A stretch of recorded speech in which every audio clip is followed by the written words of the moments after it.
G'day guys and gal.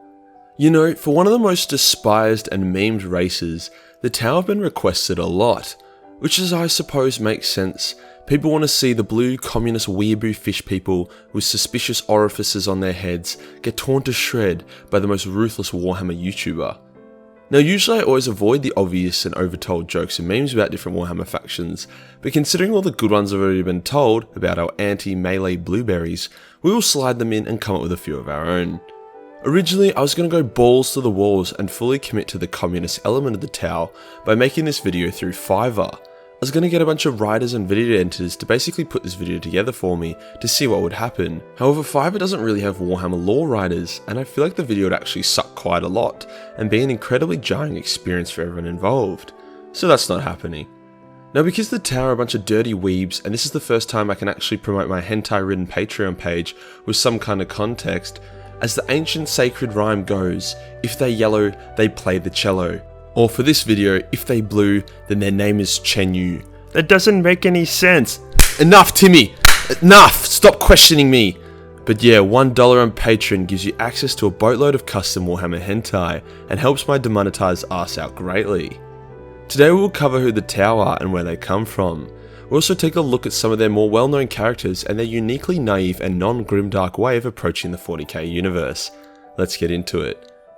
Unlike the majority of the races around the universe who have been kicking for millions or more years, the Tau are a very new race. 6,000 years ago they were a primitive race of raging spear-throwing fishmen who through the discovery of anime quickly evolved into a spacefaring race with technology far surpassing that of the Imperium in a number of ways. It is common knowledge the technological evolution of the species is dependent on the creation of Japanese cartoons, and no one proves this more than the Tau. When the Tau were still cavemen, they were constantly at war with each other, split into 4 different groups. During the height of one of these wars, a group of extremely charismatic special Tau appeared out of absolutely nowhere and almost instantly convinced the entire race to stop arguing if subbed or dubbed was better, and to just unite over their love of masturbating to waifus. These Tau were called the Ethereals. It's not actually confirmed where the Ethereals come from or how they got so influential, but the theories have been pretty fun so far. The Tau united and created 5 distinct subgroups, or castes. These being the Fire caste, the warriors of the Tau who are more muscular and braver, the Earth caste, the builders and scientists of the Tau who are shorter and stockier, the Water caste who are the merchants and diplomats of the Tau who are lankier and taller, the Air caste, the pilots of the Tau who are even taller with hollow bones, and finally the Ethereals, the big boys who mind control everyone. It is very rare and unheard of a Tau to not be totally obedient to Ethereal, but it has happened. The Tau are united under a philosophical teaching of the greater good, meaning any action you take should be directed towards benefiting as many of other people as possible. To the Tau this is more like a moral guideline, however the humans who have joined the Tau Empire, being the dumbasses we are, have turned these guidelines into a religion, which has had some unforeseen consequences. Whilst the Imperium are a bunch of xenophobic Nazis, the Elder are a bunch of pretentious pricks, the Tyranids a bunch of hungry assholes, the Necrons a bunch of grumpy old men, and the Orcs just try to kill everyone, pretty much everyone in Warhammer is racist, other than the Tau. The Tau actively encourage peace and unity with the other races. Everyone is welcome to serve Chairman Mao, the greater good, other than Tyranids, Orcs and Chaos, who the Tau deem too American to ever be able to peacefully coexist. Now you might be like, Majorkill, this is a race of unified, peaceful, diplomatic people who only want the best for everyone. Hell, they even say you can hold on to your own religion and still join the Tau, as long as the religion is compatible with the pretty nice greater good. Why do people despise the Tau and always make fun of them?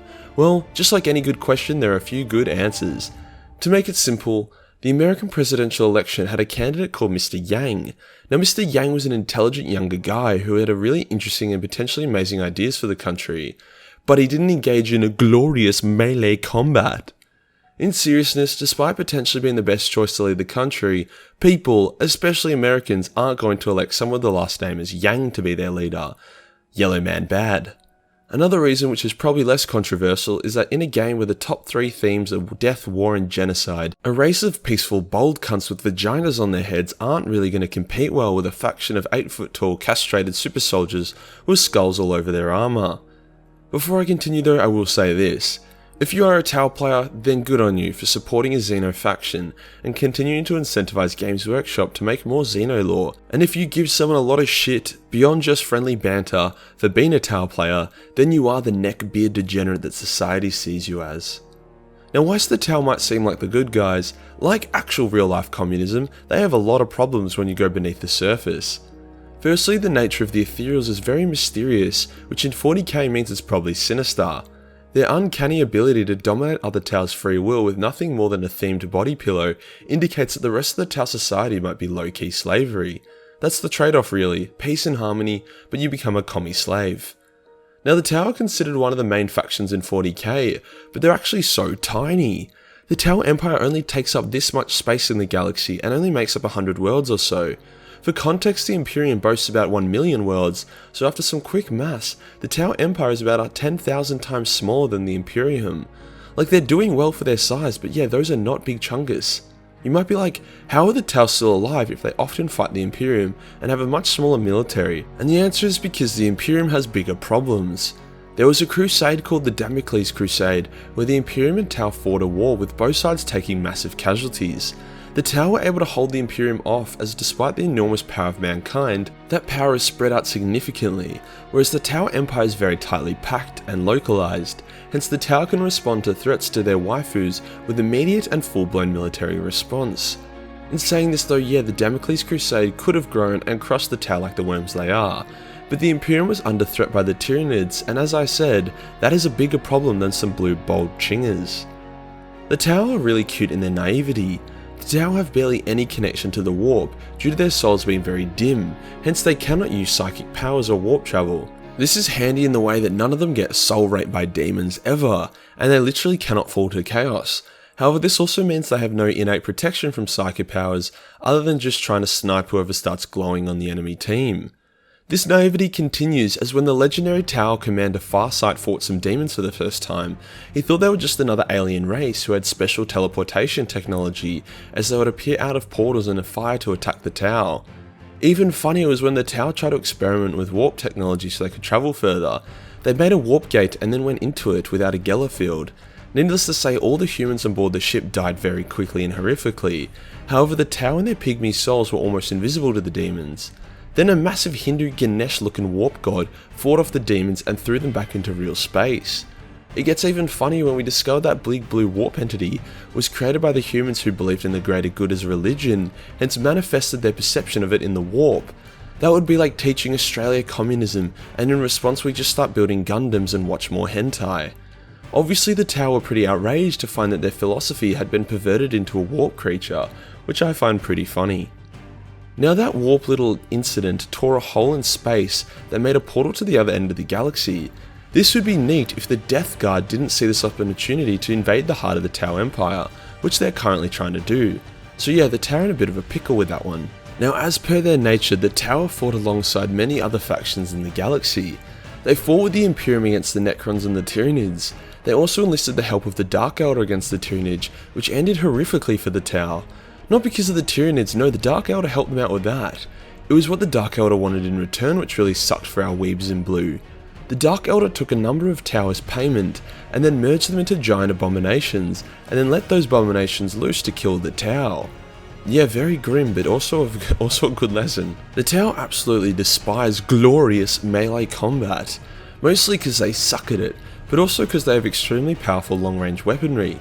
Even their Gundams aren't really Optimus Prime tier, so instead they employ the use of auxiliary races, mainly the Kroot.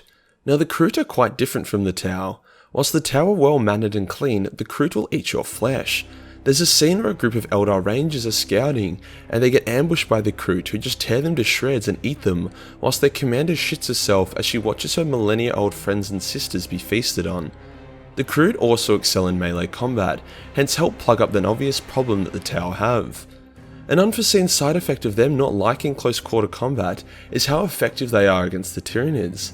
With long-range plasma weaponry and their use of drones, the Tau have emerged as a powerful counter to the Tyranids, so that's pretty neat.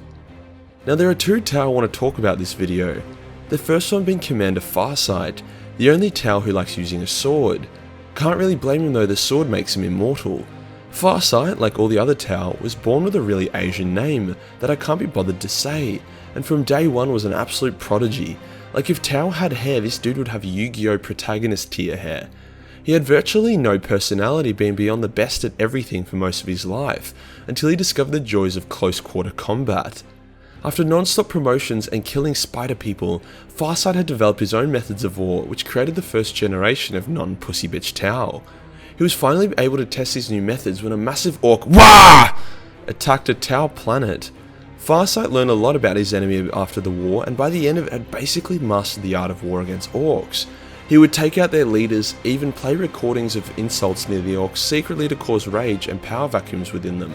The orcs would then tear each other apart, as Farsight would then ambush them and blow them to shreds. Farsight was addicted to war, so when an ethereal rocked up and told him to evacuate the planet and let the orcs have it, Farsight wasn't too happy. Hence this was the first time he started to become disillusioned towards the ethereals. His next big conflict was against the Imperium of Man in the aforementioned Damocles Crusade, which was very educational for Farsight. He was able to fight their fleet and space marines to a standstill long enough for the Imperium to sign a truce, something the Imperium doesn't really like to do. All these wars had made Farsight a hero, so it was pretty awkward when he left the Tau Empire because he was sick of the Ethereal's questionable mind control tactics, instead fell in his own faction called the Farsight Enclaves. Tau who were free of the Ethereals and surprisingly flourished as they moved away from being weeaboos and instead became otakus. Farsight continues to live to this day, acting as the hero his people need in times of severe strife, like when the Tyranids come. Next up we have Kitten's forbidden girlfriend, Commando Shadowsun. While Farsight lives on through being a low-key vampire warrior, Shadowsun lives on because she's frozen most of the time. See, Tau only live like 60 years max, so the writers have to think of ways to keep named Tau alive when the plot jumps ahead a couple of years here and there. Shadowsun was the yin to Farsight's yang, or maybe it's the other way round. I tend to avoid learning about Asian culture. While Farsight fought battles up close, Shadowsun was more of a hit and run kind of gal. That's not to say she couldn't fight up close though, as she was actually able to kill a White Scars captain in melee combat. For context, the Tau are actually weaker and have slower reflexes than a normal guardsman, so to beat a White Scars captain, the chapter of Marines known for speed, is pretty insane. The issue arises however when Farsight left the Tau and she chose to remain, becoming their new poster boy or girl, and hero of the Tau Empire. Equality yay! However, despite her best efforts, she had her ass kicked by some assassins, and then the leader of the Tau Empire was assassinated, because Xenos aren't allowed to be awesome for too long, otherwise they might start selling models. Over time, she's become disillusioned as well with the Ethereals, and even told Farsight that she'd been ordered to capture him, so it could be a nice little plot blurring up there. And that does us for today guys, all the Tau lore worth knowing. I'll tell you what, something I've learnt while making this video is that people who shit talk the Tau as weak don't know much about the Tau. Yeah sure, a Tau warrior gets wrecked by a space marine, who then gets wrecked in turn by a 40k Gundam. They have insane adaptability and tactics and force the Imperium of Man into a stalemate. They are a race of highly efficient warriors and the greater good isn't a bad concept. But yeah, Yellow Man bad. If you enjoyed this video and want to support the channel, then Patreon is the place to be. Only $1 gives you access to a boatload of Warhammer hentai, with a new Shadowsun piece on the way. Join the Discord for more memes, and I'll see you in the next one. Peace.